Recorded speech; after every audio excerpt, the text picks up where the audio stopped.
પાર્ટીના નેતા દેવેન્દ્ર મેડા વિરુદ્ધ અપહરણની ફરિયાદ નોંધાવવામાં આવી છે।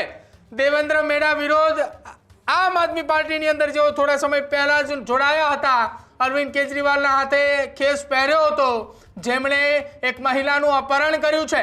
નોકરી આપવાની લાલચ આપીને અપહરણ કર્યા હોવાની વાત સામે આવી રહી છે। અપહરણ બાદ મહિલાને શારીરિક અડપલા કર્યા હોવાની પણ વાત સામે આવી છે। સમગ્ર બનાવ અંગે બી ડિવિઝન પોલીસ મથકમાં એક ફરિયાદ દાખલ કરવામાં આવી છે। હાલ તો સમગ્ર ઘટનાને લઈને દાહોદ પોલીસે દેવેન્દ્ર મેડાની અટકાયત કરી છે।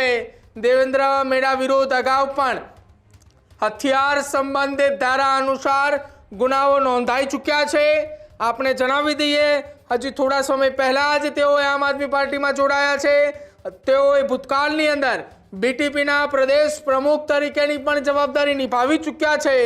જ્યારે તેઓ આમ આદમી પાર્ટીમાં જોડાયા એ દરમિયાન અરવિંદ કેજરીવાલના હસ્તે ખેસ પહેર્યો, જ્યાં ઈશુદાન ગઢવે, ગોપાલ ઇટાલિયા અને ચૈતર વસાવાની હાજરીમાં તેમને ખેસ ધારણ કર્યો હતો અને ત્યારબાદ એ જ નેતા અપહરણ કરતા હોવાની વાત સામે આવી રહી છે। એક મહિલાનું નોકરીની લાલચ આપવાને બહાને અપહરણ કરે છે, ત્યારબાદ એ ગાડીની અંદર જ મહિલાની છેડતી કરતી હોવાની પણ વાત સામે આવી રહી છે।